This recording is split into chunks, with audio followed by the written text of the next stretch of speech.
Alors, on va commencer nos animations. Donc pour ça, on va quitter ce mode fenêtré comme ça. Ouais, je pense qu'on va rester sur une grosse fenêtre. Donc pour ce faire, on clique ici sur la croix. Ensuite, on va sur notre app.js et on commence. Donc on fait window.onload est égal function. Donc encore une fois, hein, onload c'est pas obligé, mais c'est mieux comme ça en fait ça va se lancer quand toute la page aura chargé. Donc si votre visiteur il a une mauvaise connexion etc. et que tout n'a pas chargé dans la page et qu'il y a des animations qui commencent à se lancer, ça peut être problématique. Donc on utilise onload, ensuite on va créer une timeline, donc on fait let tl1, donc timeline 1 est égal new timeline max, voilà, hop. Ensuite, donc, on va la remplir. Donc, pour commencer, qu'est-ce qu'on va faire? Pour commencer, on va faire apparaître la sphère du milieu. Donc, pour ce faire, on fait .from. On va aller cibler la sphère. Donc, on prend la classe sphère. On dit que ça dure 0,8 secondes.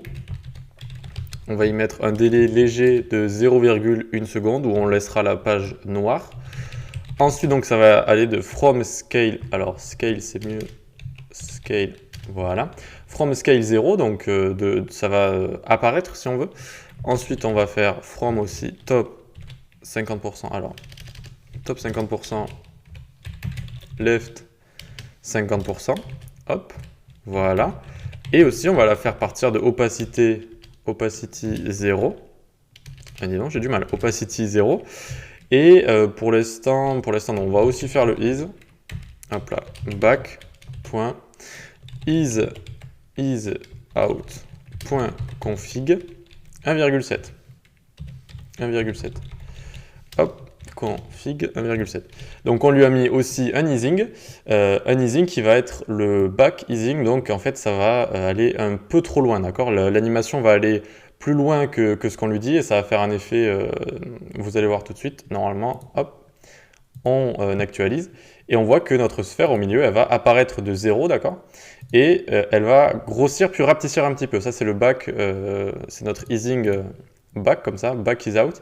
Avec une config à 1,7, ça va de 1 à 4 la configuration. Donc, on est dans une force de easing un peu modérée, normale. Donc voilà, je l'ai choisi, je la trouvais bien. Et on va voir ce bon effet de. Ça démarre voilà, de 0 et on voit la sphère qui grossit et qui revient dans un état un peu plus petit. Donc, c'est assez sympa. Ensuite, dans ce qu'on va faire, hop là, on va en dessous. On va réduire notre intro conteneur. Vous allez voir, ça va être un effet plutôt stylé aussi. Donc on cible notre intro conteneur. Hop, donc c'est le conteneur qui contient tout, hein, voilà. Et donc, hop, on va lui dire que ça dure 1 seconde. Et là, on va influer sur top, on va lui mettre 80, left 82, right, on va lui mettre 82 également, 82, voilà. Bottom, on va lui mettre 80, hop. Et on va lui mettre un relative positioning de plus 0,15, d'accord? Donc ça, vous vous souvenez, ça sert à lancer l'animation après cette animation, donc après 0, avec une sorte de délai de 0,15 secondes. Donc voyons voir ce que ça fait. Hop. Et vous voyez, tout notre écran s'est réduit en fait. On a mis un décalage donc à chacun des côtés. Et du coup, ça fait cet effet où l'écran rapetissit et c'est plutôt sympathique, d'accord? Donc bon, il y a encore le titre ici qui nous embête, hein, mais on va s'occuper de ça. Et donc on va bien avoir la sphère qui apparaît, hop. Et donc au moment où on a l'easing, où elle recule un peu, il va y avoir la fenêtre qui va en même temps reculer, d'accord? Alors ensuite, donc, de quoi on va pouvoir s'occuper? On va faire se décaler la sphère, donc on va faire .to. On va cibler la sphère encore une fois. Hop, alors oui, j'ai mis un point virgule ici, c'est pour ça que ça fait ce petit, voilà. Donc point sphère, on dit que ça dure 1 seconde aussi. Hop là. Et ensuite, donc, qu'est-ce qu'on va comment on va l'animer? On va lui dire left 75%. Et on va lui mettre un easing tout simplement. Encore cet easing de back. Alors, back.isout.config. Et cette fois, on va lui mettre 2,7, un peu plus fort que l'animation précédente. Et donc, voyons voir ce que ça nous donne. Hop, on actualise. Tac. Et vous voyez, ça va la décaler. OK?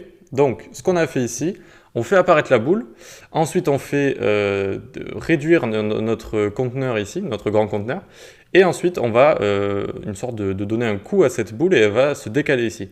Et en fait ce coup, il va être représenté par ces titres ici on va les décaler ici de gauche à droite, et on va les décaler en même temps que la boule va se décaler. Et du coup, ça va donner l'impression que ce titre chasse cette sphère. Ok, ça va être sympa. Et on va se dire ça, on va faire ça à la session prochaine. Allez, à tout de suite.